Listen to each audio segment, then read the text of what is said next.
What's up guys, welcome back to the channel. In today's video, I'm going to be answering some of the most common questions I get about this car I built. I built a 2021 Streethunter Widebody Supra here. And I get questions all the time about what wheels I used, what suspension I used, tire sizes, how much everything cost, if I would recommend some of these parts. So in today's video, I'm gonna be breaking all of that down for you. If you've seen some of my earlier videos, you'll know I built this car 100% by myself. From suspension to bodywork, I installed the kit, I built a paint booth in my garage and painted the kit. I basically did everything. So I have a lot of knowledge about what it takes, how much it costs, and I'm gonna go over all that. So before we do that, we do have to move a couple of the cars around at the house. Unfortunately, living in an apartment limits my amount of garage space.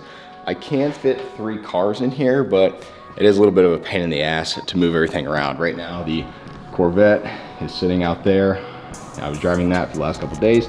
So we do have to switch the Supra and the Vet around before we head to the shop. And I did get new exhausts on both of these cars since I posted a video last, so I'm gonna show you both of those. And I'll show you what the new exhaust on the Supra sounds like while we head to the shop. So stay tuned.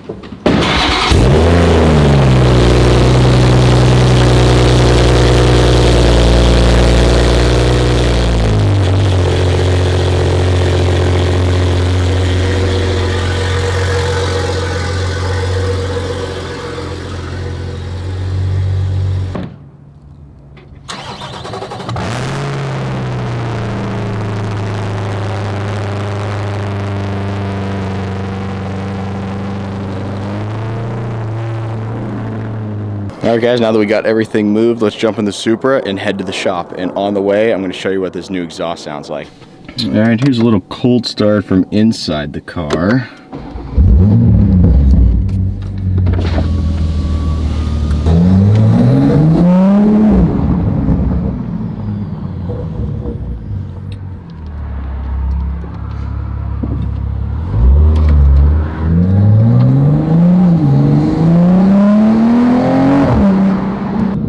Alright guys, so I don't want to go too off topic in this video. I kind of want to keep it just to answering the questions about this car, but I do want to show you the new exhaust I got. I never filmed a video, I was just too busy when I bought it and I just didn't have time, but it sounds awesome. I went with the Remnant Performance Leviathan exhaust. It's a turbo back exhaust that gives you the option to do resonators, or you can delete the resonators. Right now I'm running it with no resonators and it sounds pretty crazy. It's a lot louder. You get a lot more turbo noise out of this thing now. But overall, it's a great exhaust. It sounds awesome. I'm gonna do a video about the Supra again, and I'm gonna go over the exhaust a little bit more in detail. But like I said, I just wanna stick to just answering the questions about how much this car cost to build. Basically just gonna go part by part in the order I bought them and installed them, and I'm going to tell you how much they cost, how hard they were to install, if I'd recommend the part, and whatever else I think of along the way. So stay tuned. We're going to get to the shop in just a minute and then we'll start going over everything. All right guys, we're just given the perfect opportunity for a highway pull here, so I just want to show you what this thing sounds like one more time.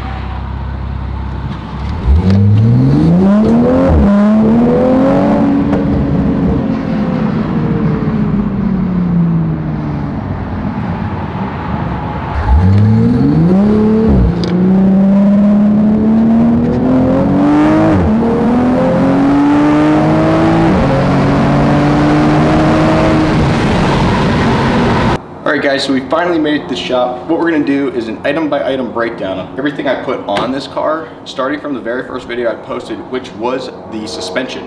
Now, the suspension I decided to go with was the Airlift Performance suspension. I did the 3H system. That comes with the height sensors, the tank, the compressor, everything. It was the front and rear bags and struts and everything else.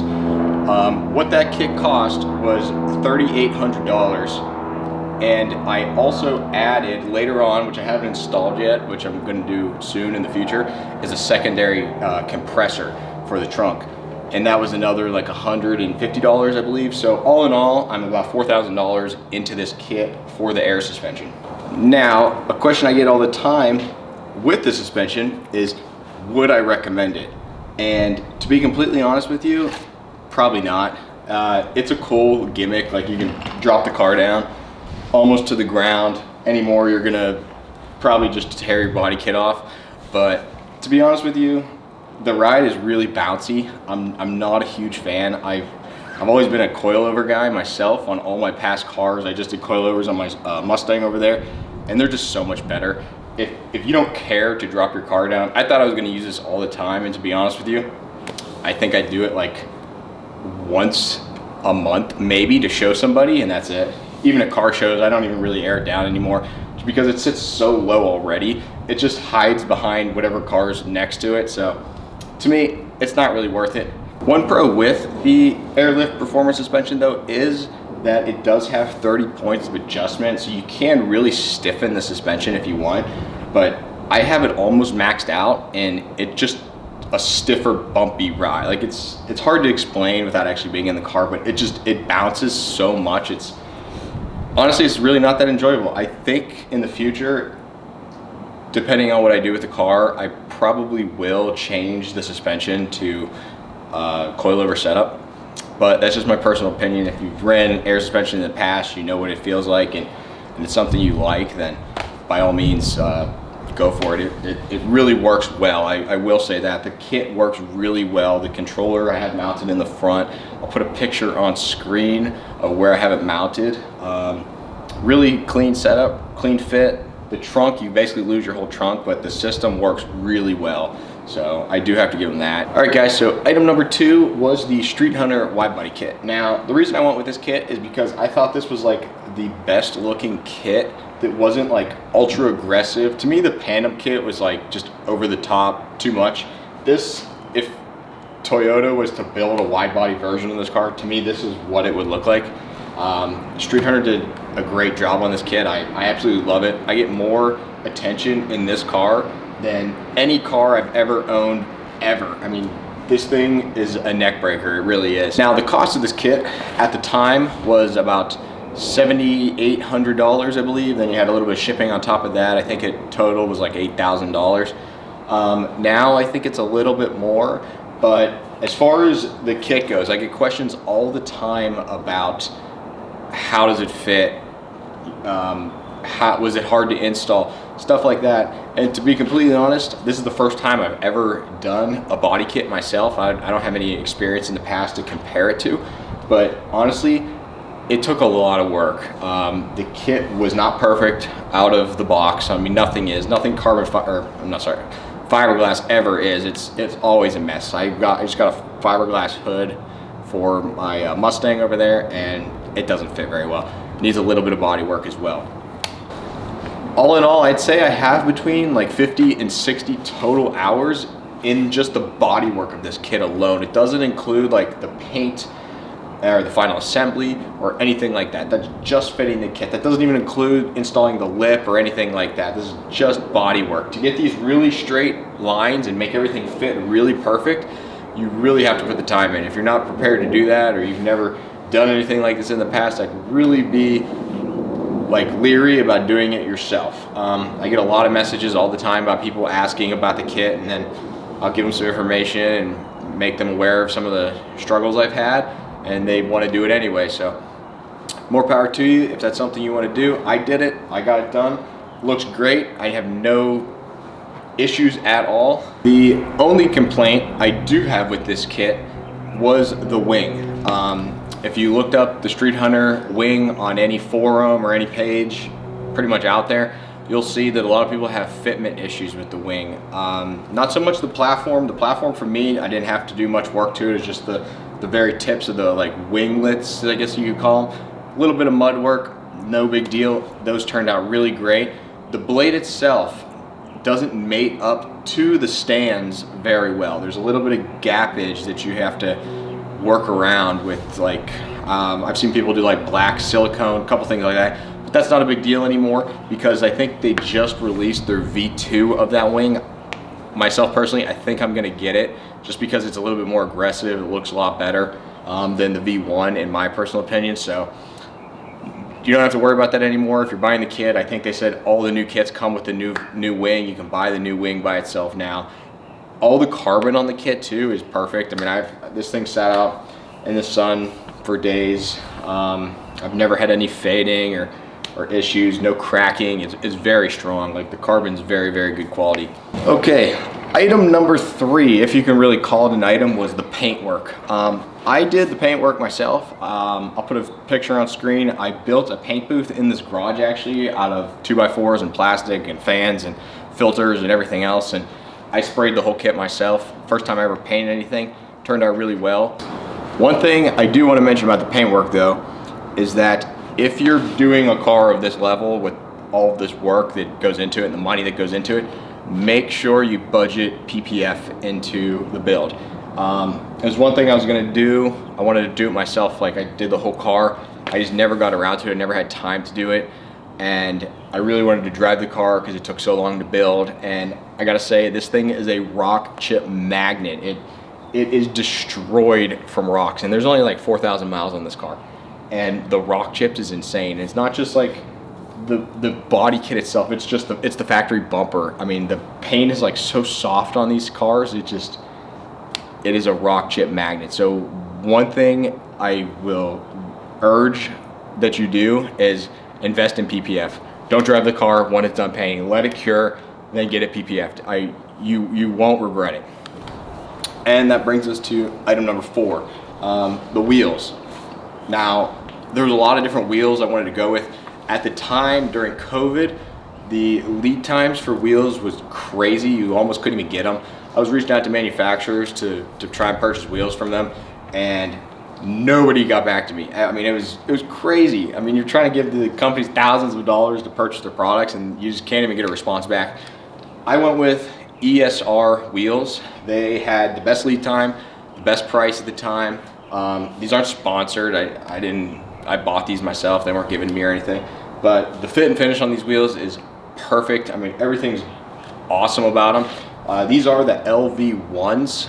I think they were new at the time. I think they told me I was like the first one running this wheel, and it looks really good. I went with the gloss black lip with the matte black face and the gloss black hardware. I had the inner barrel finished as well in black, just so it all ties together. The cost of these wheels was, with all of the upgrades I put on them, I think was $5,800 for all 4. Another question I get all the time about the wheels are, what size wheels are you running with this kit? It seems like there's a lot of lack of information out there. I'm sure if you reached out to Streethunter, they'd be able to tell you what wheels fit their kit. But the wheels I'm running, which I got from another person that was running the Streethunter kit at the time, are in the front, I have a 19x10 with a -15 offset, and in the rear, I'm running a 19x12 with a -24 offset. As far as the offset goes, everything is perfect. I mean, the wheels fit just inside the fenders here. Same thing in the rear. The tires tuck really nice. That's really like all I have to say about the wheels, because I didn't mount them. I had a buddy mount them. He worked at Porsche at the time and had access to all the machinery, so he balanced them and put them on the tires for me, everything. They work great. Item number 5 is the tires. Now, the tires I went with are the Pilot Sport 4S's, the Michelins. I wanted to run the Toyo R888s. At the time, again, I was building this like during COVID. Stock was very, very limited. I wasn't able to actually find the Toyos, so I did go with the Michelins. I had to buy the fronts from one supplier and the rears from another supplier because nobody had anything. But the total cost of these tires was about $2,000 for the entire set. I don't drive this car a lot. These tires are gonna last forever. The R888s would have worn out a little bit faster. They didn't have as much of a tread. The size of the tires, I do want to mention as well, because I get comments on or questions on that all the time. The fronts, I'm running the 265/30/19s in the front, and in the rear I'm running the 325/30/19s. Now, one thing I would change if I could go back and do a different tire size was the fronts. I would have went with a 265/35/19 to get a little bit higher sidewall. This front tire does not fill out the entire wheel well as I would have liked. So when I do get new tires, I will be changing the front to the 265/35/19. So that's one thing to note. I think it would fit a lot better. All right guys, so now that we got through most of the exterior modifications that I did to this car, we're gonna get into the few performance modifications that I've already done. Starting with the most expensive at the moment, which was the exhaust. I did the Remnant Performance Leviathan turbo back exhaust, and the reason I went with this exhaust is because unlike anything else I've seen on the market, this exhaust has a 4-inch exhaust basically all the way through the system back to where the two pipes split, where the factory exhaust is I think like 3 inches, and then this is 4 all the way through. It has the highest airflow of any exhaust I've seen on the market, so that just gives you much more potential for turbo kits that you want to run, because the more air, the more boost, the more everything. So great exhaust, sounds awesome. Okay guys, last couple parts I do want to mention. One is the Varus carbon fiber hood louver kit I did to the car. Since I already cut this hood for the body kit, I wanted to add a little bit of, I guess, carbon to the hood just to break up this really flat surface. This was like the best vent I could find that I personally like. There's a couple other options that give you some vents up the sides.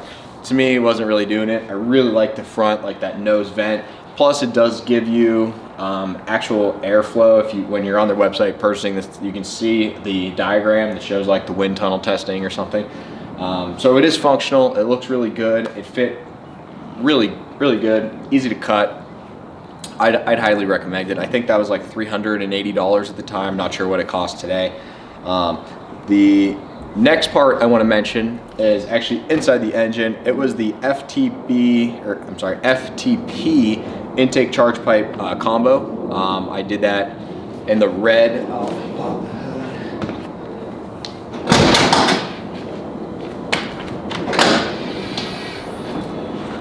Yeah, I should be able to see that. So you can kind of see it there. I'll put a picture of that on screen so you can see what it looks like. But I did go with this intake charge pipe at the time. I really like the color. I was trying to go with like a red accent theme on the car because you got the red brakes, the red intakes. I went with some beauty hardware inside the engine compartment. It's red as well. You got the red stripes on the hood. The center stripe on my carbon steering wheel is red as well. So I really like the red. I went with that.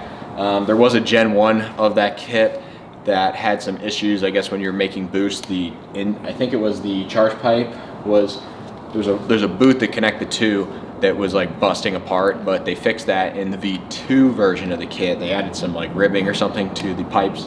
No issues, haven't had any issues at all. I'm running the JB4 tuner, so I am pushing a little bit more boost than stock. I've had no issues with that, so everything's perfect. The intake on this was $450 for that whole kit. I just mentioned the JB4. I did purchase the JB4 piggyback tuner. Okay, so the cost for the JB4 was $670 for the tuner itself, and that does come preloaded with some basic tunes that you can use right out of the box. I did get custom mapping done for the JB4, which was another $575. So I will put a total on the screen of everything I did, because there's a couple other little things that I also purchased that I'm not really going to mention because they're not that big of a deal. But that's pretty much going to do it for everything I've done to the car so far. Now, there's a couple things I want to do to the car in the future that I haven't gotten around to yet, because I am still waiting for those parts to either be released or just haven't gotten around to ordering them and installing them yet. But the biggest one is the Remnant Performance turbo system. I believe they call it their Omega Turbo. So that kit is like, it's been in the works for a while. I know there's a ton of people waiting for it. I believe it comes out in the next couple of weeks. They have the 2-port system really close, and then this is the 6-port. I think it's just going to be a couple weeks behind that. So as soon as that kit's available, I am going to be purchasing that for this car. I'm really looking forward to getting the bigger turbo on the car. I can't wait to see or hear what the car sounds like with the bigger turbo on it. It already sounds amazing with the factory turbo, but the new one should be awesome.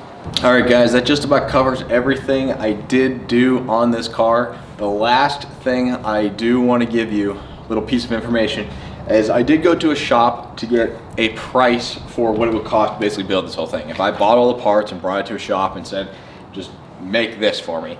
I got 3 quotes. They're pretty crazy. So one thing to consider, if this isn't something you're able to do, you will have to pay somebody to do it. But I do want to give you the range of pricing I got. Now, these were all estimates because no one knew how much body work was going to be required or what else was going to take place. But the range I got was between $12,000 and $18,000 to build this car. That included the paint work, the suspension work, the body work, the steering wheels, the intakes, basically everything I already bought for this car. That's what I got. So I saved, let's say, $15,000 doing this myself. Would I do it again? Definitely. A lot of fun. All right, guys, I hope that answered some of the questions that some of you may have. Like I said, I get questions all the time about this car and what I used and what I don't like and how much things cost. So I wanted to do this breakdown video just to kind of go over everything I did use and what I did spend on it. If there's something I didn't answer that you still may have a question on, leave a comment down below. I'm more than happy to answer any questions that I get. One thing I do want to give you a little sneak peek on before I wrap this video up is right here. You may have seen it in the back of the video. This is a bunch of parts I've been collecting for a while now. I'm going to be starting another major project for the C8 Corvette. I'm going to be building a twin turbo kit from scratch. I've never done anything like this before, so it's going to be a lot of fun. I do have the welder, got everything I need to do I got everything I need to put this together. So if that's something you're interested in, make sure you hit that subscribe button. Like this video, it really helps the videos out and it means a lot. But until next time, guys, I will see you around.